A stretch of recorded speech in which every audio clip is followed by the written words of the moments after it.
Gente querida, bom dia, boa tarde, boa noite. Estamos aqui para o nosso 17º dia desse percurso Quaresma Detox. A ascese como o cuidado de si. Exercícios e experimentações para a manutenção da fertilidade anêmica. Hoje conosco a psicóloga, doutora em Ciências da Religião, Carolina Duarte. E nós vamos conversar sobre a sua tese, a cultura do cuidado, o reencantamento, narrativas de reencantamento do mundo. Hoje, apesar de que nessa nossa live não está o nome aqui no Facebook, mas o nome de hoje vai ser Vivemos em Nosso Tempo. Nós estamos falando da tese da Carolina e vamos abordar hoje dois itens, dois subitens, duas seções da tese, uma chamada Nosso Tempo e outra Melancolia. Eu tenho mais ou menos a impressão que tem tudo a ver com o dia de hoje. Hoje é sexta-feira, 13 de março. Estamos vivendo em nosso tempo, Carolina. Para mim, é como se eu estivesse vivendo numa distopia, num daqueles filmes de ficção da pior qualidade, distópico, não é? Onde a gente tenta, da melhor maneira possível, dar conta, que nem a personagem Justine que você traz para nós. Olha só. Você assistiu esse filme? Eu assisti. Eu ia assistir novamente, mas essa semana não tive corpo para isso. Tem estômago, né? Então, eu vou começar a ler, para começar essa nossa conversa, eu vou começar a ler o que eu já fiz isso semana passada, antes de você entrar, sabe, Carolina? Mas eu vou retomar aqui para a gente partir da conversa a seguir daqui. Então, diz assim, inicio esse tópico, o tópico de nome Nosso Tempo, da tese da Carolina Duarte, A Cultura do Cuidado, Narrativas para o Reencantamento do Mundo. Ela começa em 1.1 dizendo: inicio esse tópico com a imagem de Justine, personagem do filme Melancolia. Vestida de noiva, a mulher tenta caminhar em meio a uma floresta escura, com enormes fios de lã cinzas agarrados aos seus pés. Essa cena A cena acontece em câmera lenta, como um adágio de esforço sobre-humano. Seus passos são quase imperceptíveis, como se o peso de todo o mundo estivesse sobre seus ombros, como se o tamanho da realidade, um planeta inteiro, a fizesse se esquecer da possibilidade de sonhar. Bem, hoje eu tô do tipo Justine hoje. Agora mesmo conversando com minha irmã que está no Canadá, tentando voltar, e a empresa quer R$7.000 para que ela antecipe a viagem. Olha que loucura, não é? Muito bem. Sabe, Carol, eu fiz um levantamento da palavra vivemos na sua tese e cheguei à conclusão que você tem 37 vezes escrito vivemos na sua tese. E olha só, eu analisei folha a folha, página a página, e na página seguinte a essa que eu acabei de ler, na página 28, nós temos 5 vezes a palavra vivemos. Na página que eu li, tem 2 vezes. Então... Ou seja, você está concluindo que eu não usei o dicionário de sinônimos, né? Não, eu estou concluindo que há uma ênfase muito séria nesse lugar, nesse verbo flexionado, nesse presente do indicativo. E nessa pessoa, nós vivemos. Então, eu queria começar a provocação citando as frases que você, na página 28 do item 1.1, nosso tempo, menciona. Eu acho que aí a gente vai começar a buscar qual é esse lugar, né? Diz, vivemos os anos finais da segunda década do século XXI.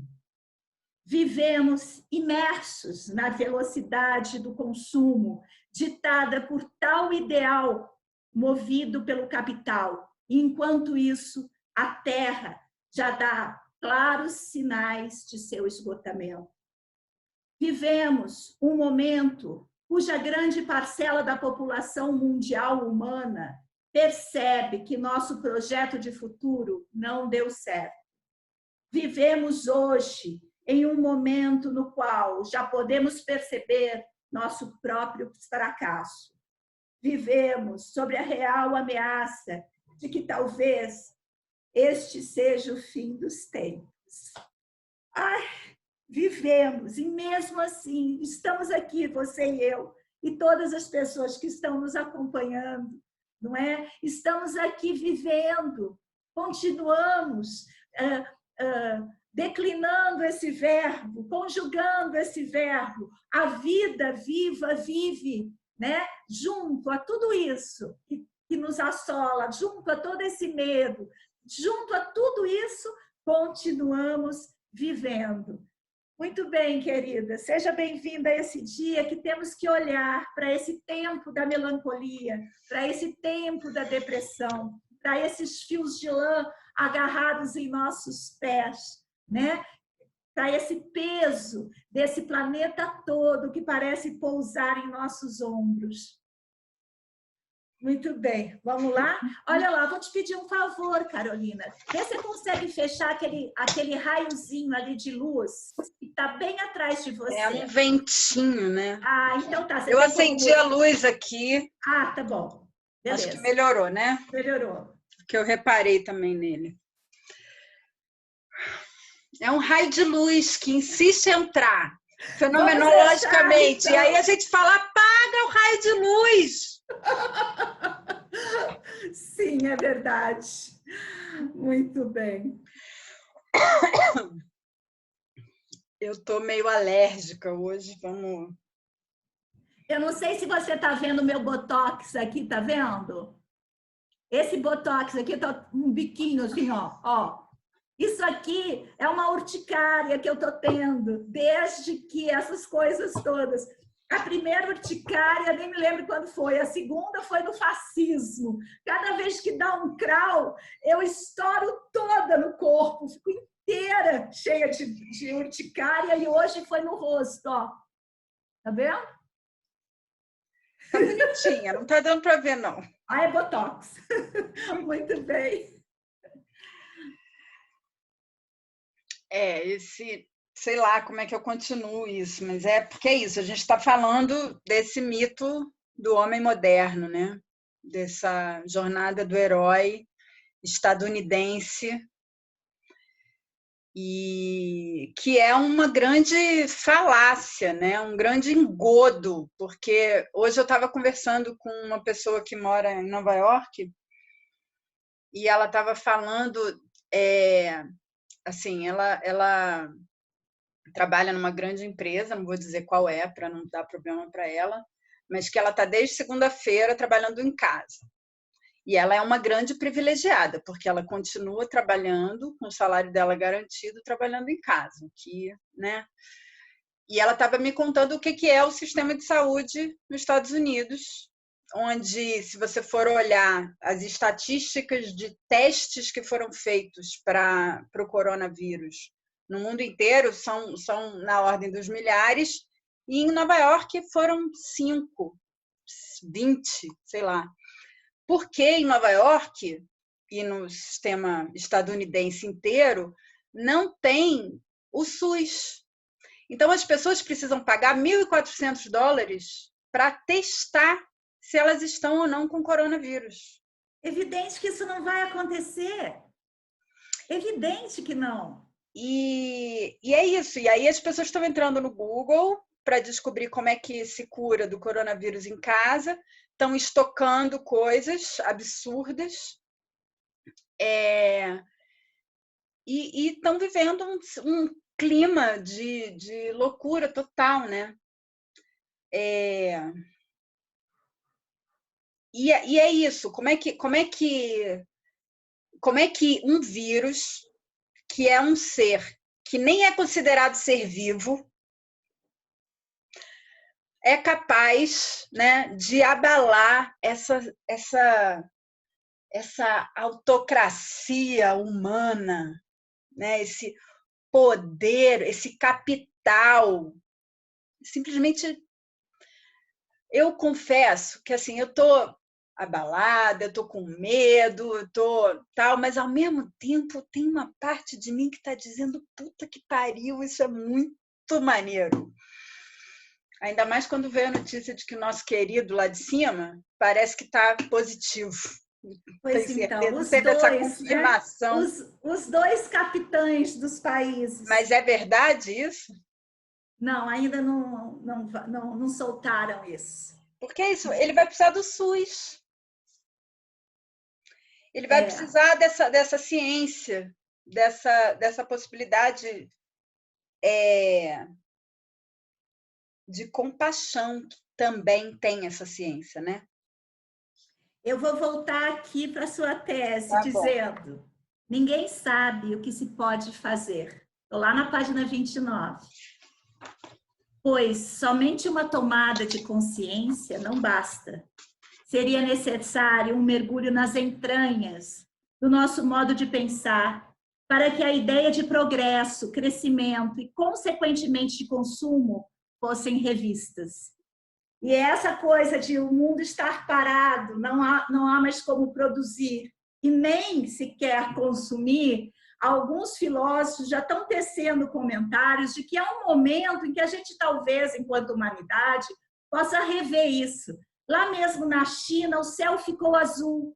Pela primeira vez em anos, o céu ficou azul, porque é uma das cidades, né, o epicentro da coisa, é uma das cidades mais poluídas do mundo.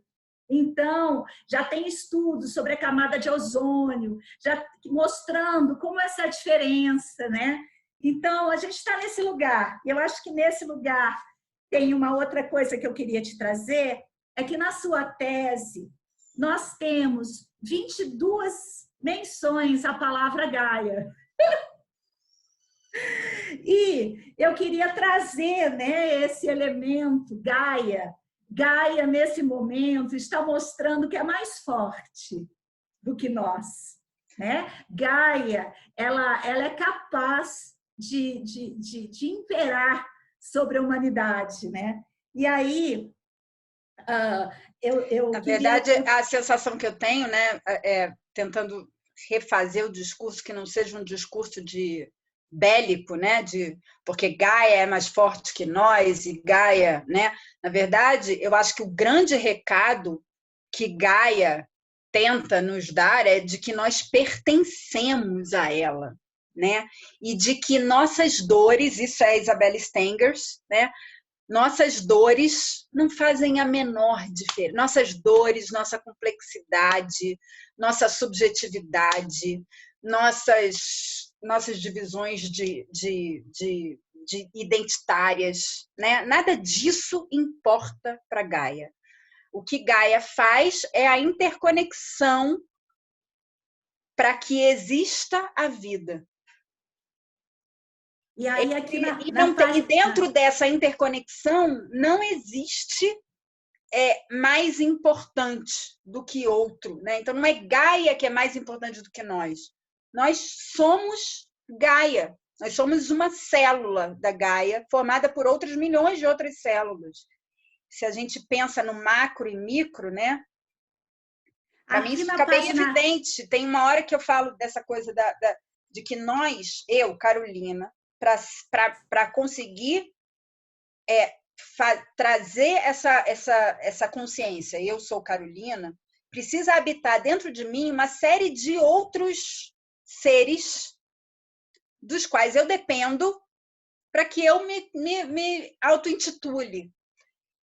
E, ao mesmo tempo, esses outros seres são responsáveis por uma série de trocas metabólicas que eu sequer tenho consciência de que acontecem, para que eu possa dizer eu.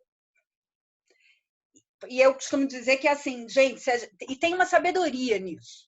Tem uma sabedoria que a gente tradicionalmente desqualificou enquanto sabedoria. E aí o exemplo mais clássico para mim é assim, inclusive dentro da gestação, e eu falo isso para todas as gestantes, eu falo assim, olha só, quanto tempo da sua vida você gastou pensando, bate coração, bate agora. Se eu tivesse que pensar para o meu coração bater, eu não ia fazer mais nada da minha vida. E, ao mesmo tempo, nenhuma gestante pensou assim, agora faz um braço, agora faz um sistema nervoso central, agora eu quero cílios de sei lá como, ou cabelo, sei lá. Ninguém pensou, é algo que acontece. Então, a vida é algo que acontece para além e apesar de toda a racionalidade e intervenção humana. Eu vou trazer a página 30, então, porque eu acho que combina com isso que você falou. Na página 30, das 22 vezes que Gaia aparece na sua tese, 7 delas estão na página 30. E aí o que acontece? Você traz assim, sobre Gaia na citação, como que é? Eu não conheço esse seu autor, Stengers. Stengers, ok. Stengers, é uma mulher, chama Isabelle Stengers. Que bom, muito bem. Ela tem um livro que chama No Tempo das Catástrofes. Eu recomendo fortemente. Muito bem. Então, ela diz assim, quer ler ali na página 30, você mesmo a citação dela? A citação, pois a própria Gaia. Pois a própria Gaia não está ameaçada. E é exatamente por não estar ameaçada que faz com que as versões épicas da história humana pareçam caducas. Quando o homem impede suas duas pernas, de suas duas patas, e aprendendo a decifrar as leis da natureza, compreendeu que era mestre do seu destino, livre de qualquer transcendência, Gaia é um nome de uma forma inédita, ou então esquecida de transcendência.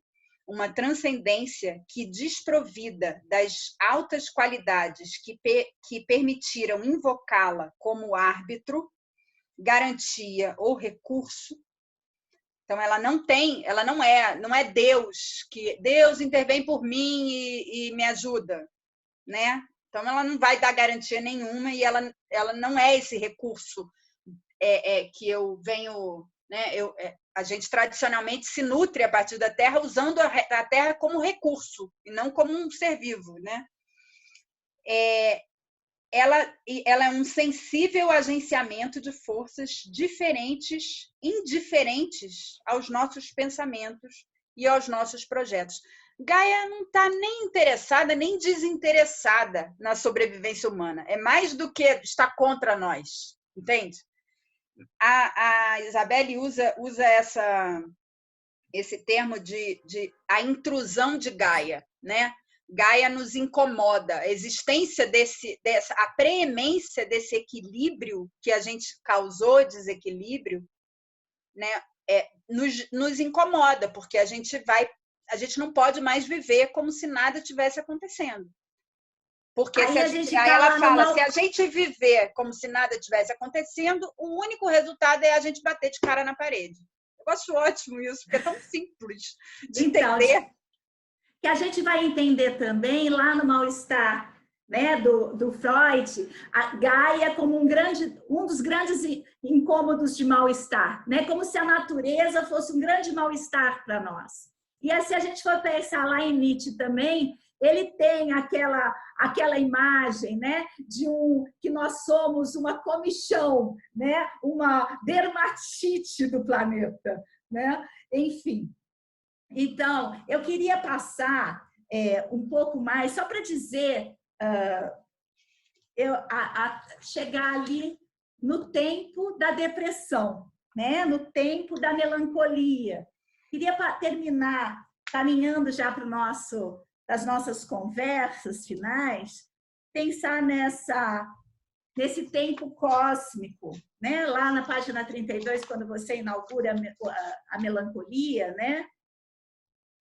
O Melancolia, o filme, né? O Melancolia. É o planeta, você, é mais do que o filme, é o planeta.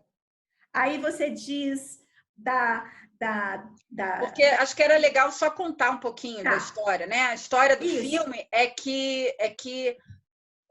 como reage uma família à iminência de um planeta colidindo em rota de colisão com a Terra. Assim, um planeta gigante, muito maior do que a Terra. É essa a história, né? E aí o nome do planeta o nome que foi dado ao planeta pelos astrônomos foi Melancolia. Então, é o planeta Melancolia, que é uma grande... O filme é do Lars von Trier e eu super recomendo. Não essa semana também, gente? Não. Essa Mas semana... eu enxergo ele absolutamente otimista. Mas tem gente Mas é um otimista muito que, assim, sensível. a gente precisa... Eu acho que isso são todos os antropólogos que têm contatos com os ameríndios, eles falam assim, a gente precisa aprender a viver o fim do mundo. Não é uma rota de um planeta em rota de colisão, mas necessariamente. Pode ser que seja um fim, mas necessariamente é o fim do mundo de como a gente sabe que é o mundo, como a gente experimenta o mundo até hoje. A gente viveu nas últimas décadas talvez a gente privilegiado, branco, né, não periférico, fazendo todo esse recorte, porque é óbvio que existe uma grande parcela da população humana mundial que não teve acesso a esses privilégios, mas teve uma parcela dita hegemônica que viveu um absoluto conforto, né? Uma absoluta previsão controlada mesmo, ou essa ideia ilusória de previsão controlada dos riscos, né? Então, a taxa de vida, né? Como é que é o nome disso mesmo? Oi, Flor! Olha só, ontem eu não Isso consegui tudo aumentou. entrar. Olha só, ontem eu não consegui entrar. Mas o ponto em questão de ontem era ideias para viver no fundo no fim do mundo, né? Porque o fim de um mundo não é o fim do mundo. E o que a gente está olhando é o fim de um mundo estruturado a partir de conceitos que não abarcaram a vida em suas estruturas. E por isso que ele está chegando ao fim, porque eu acho que a vida, ela é soberana. A vida é mais, ela não vai dar conta de sustentar essa antivida por mais tempo. Eu acho que a gente está no limiar de uma época. E aí, né? Isso, para nós, indivíduos, é aterrorizante, né? Porque é isso, é aterrorizante, porque vai haver um mundo que eu desconheço, então o desconhecido nos causa angústia e é aterrorizante, mas, ao mesmo tempo, é absolutamente otimista, porque é a possibilidade da vida imperar, né? Eu acho que não é otimismo a palavra. Para mim, é muito mais a gente se exercitar numa afirmação da existência, né? Porque o otimismo é tudo vai ficar bom. Bem, não eu afirmo, seja lá o que estiver aí por acontecer, né? Porque não tudo vai ficar bom, é impossível, não existe tudo vai ficar bom em nenhuma instância da existência, né? Para eu ficar boa, algo tem que morrer e habitar dentro de mim, né? Ou seja, existe a cadeia alimentar, existe, né? Tudo vai ficar bom, faz parte desse sonho de felicidade, American Way of Life, né? Capital, blá, blá, blá. E nunca houve isso porque existe uma grande parcela da humanidade, dos outros animais e tal, que sofrem com esse American Way of Life, onde E aí é isso, as pessoas vão no supermercado e compram 900 papéis higiênicos. Agora, está acontecendo isso, as pessoas estão estocando porque eu preciso salvar o meu. E isso é uma grande ilusão. Então, na verdade, quando não há perspectiva ou quando a preemência não é salvar o meu, o que se coloca? Eu acho que é desse lugar que é otimismo, né? No sentido de que é isso. A gente vive uma sequência, a vida é feita de uma sequência de vidas, renascimentos, ciclo de morte, vida, e morte, vida, e morte, vida. Vou trazer um pouco das nossas conversas aqui, tá bem? Então, olha só, a Cíntia está gritando lá de Belo Horizonte, viva o SUS, né? A Sati Mello, que tem um pezinho lá nos Estados Unidos, está muito ligada às eleições de lá, dizendo assim, digamos assim, numa fantasia de, né? Quem sabe agora o Bernie ganha as próximas eleições. Pobre Sati Mello, não vai dar certo não, bem. Mas mesmo que ganhe, gente. A Maria Cabreira tá lá na Paraíba e tá falando assim: precisa do SUS ou ir para Cuba? Muito bem. A Minda, lá de Portugal, está falando assim: isso porque estamos todos no mesmo barco. Vamos ser humanos, cuidar de nós é cuidar dos outros. Aí a Cíntia responde lá: a gente precisa aprender a viver o fim do mundo. E a Francisca está falando: estou aqui tentando me inserir de modo fluido nessas discussões, porém ainda não consegui. Pois é, não consegui, mas eu não sei por quê. Mas eu não sei se, assim, acho que a gente... Qual é o recado da Justine? Vou dar spoiler. Não tem problema, bem. O recado da Justine é assim, ela é uma figura, ela é uma das primeiras que enxerga o planeta, ela é deprimida, nitidamente, uma pessoa tentando se adequar a esse lugar de felicidade. Então, ela é uma mulher muito bem-sucedida, linda, branca, loira, que vai se casar com um homem lindo que ela ama, e, na verdade, ela não consegue ficar feliz, de jeito nenhum. Ela só consegue... Ó, minha filha vai passar aqui. Você está ao vivo para o Facebook inteiro com a Nina. Oi, Joana. Oi. Pode falar agora, rapidinho. Aí, tchau. então me dá beijo. Deixa eu Vou ler então enquanto você está aí. Não, ó. e aí a Justine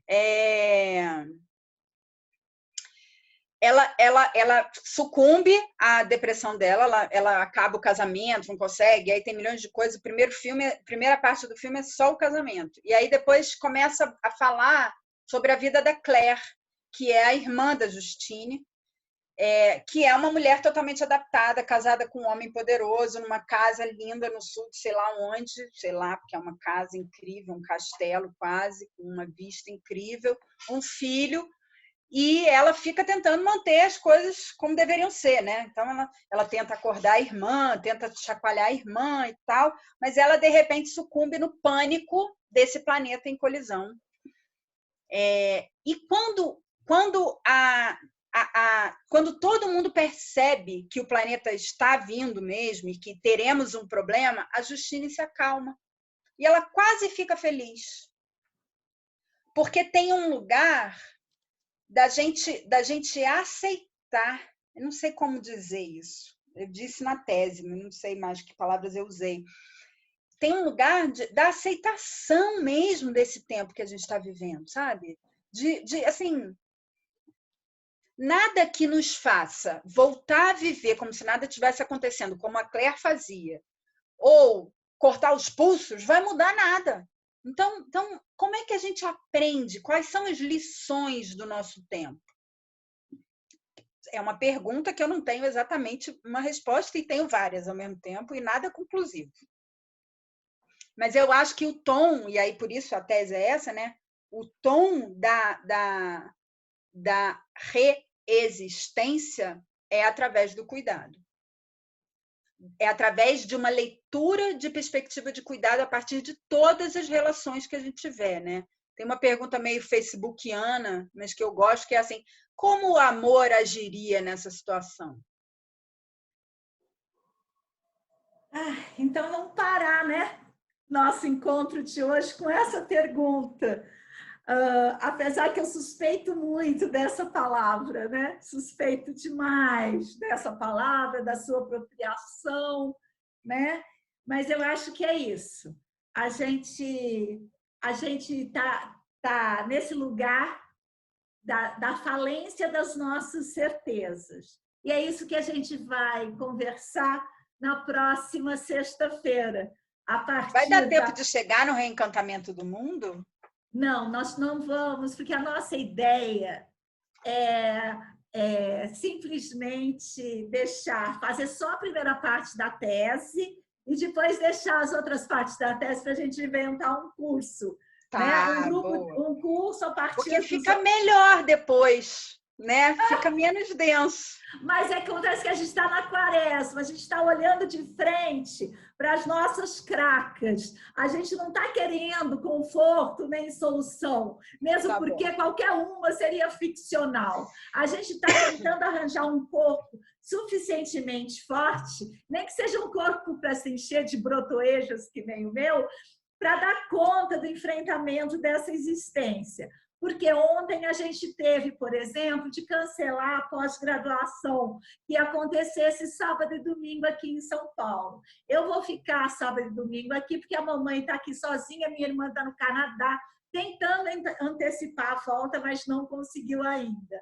Então, a gente está no meio dessas coisas complexas. A nova pós-graduação, o currículo dos trabalhos manuais na educação steineriana, também vai ser adiada em seu início, previsto para abril, agora vamos passar para maio, para que todas essas coisas se organizem primeiro, antes da gente iniciar novos projetos, né? Então, a gente está nesse lugar, mas é um lugar bastante complexo, né? De você ajeitar, como é que você organiza diante do que está aí a sua vida, né? Mas isso afeta a vida de várias pessoas. Não é uma coisa simples. Aí eu vou lançar uma ideia que eu acho que é importante, que é assim, né? Como nós, essa minha amiga de Nova York, ela falou, aí caiu o pedido de delivery das lojas dos chineses e japoneses. Então, ontem, eu comprei comida chinesa.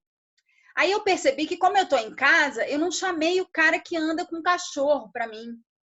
E aí eu falei, não, eu tenho que chamar o cara que anda com cachorro, né? Porque a gente precisa manter algumas coisas, porque a gente percebe que é da ordem da sobrevivência. Então, quem tem um privilégio, né, é da ordem da sobrevivência do outro.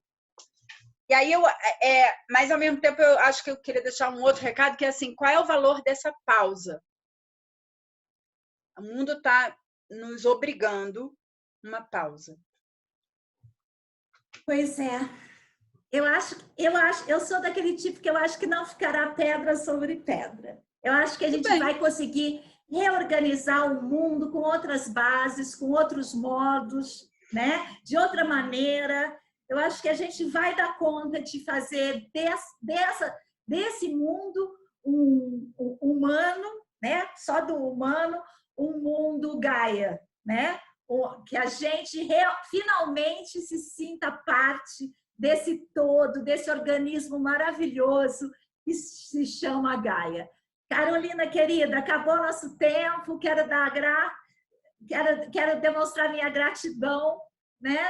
E pedir a todos, então, que sigam aí com tranquilidade, né? A semana que vem a gente volta com a Carolina e amanhã, se tudo der certo, eu volto direto de Portugal com a Dulcineia, a doutora em arqueologia, ela vai nos contar um pouco como é que está a situação lá. Portugal também está totalmente paralisado por causa do coronavírus, mas vamos ver como é que ela está se cuidando, como é que ela está produzindo essas práticas de cuidado diante dessa pandemia e diante da necessidade do nosso tempo.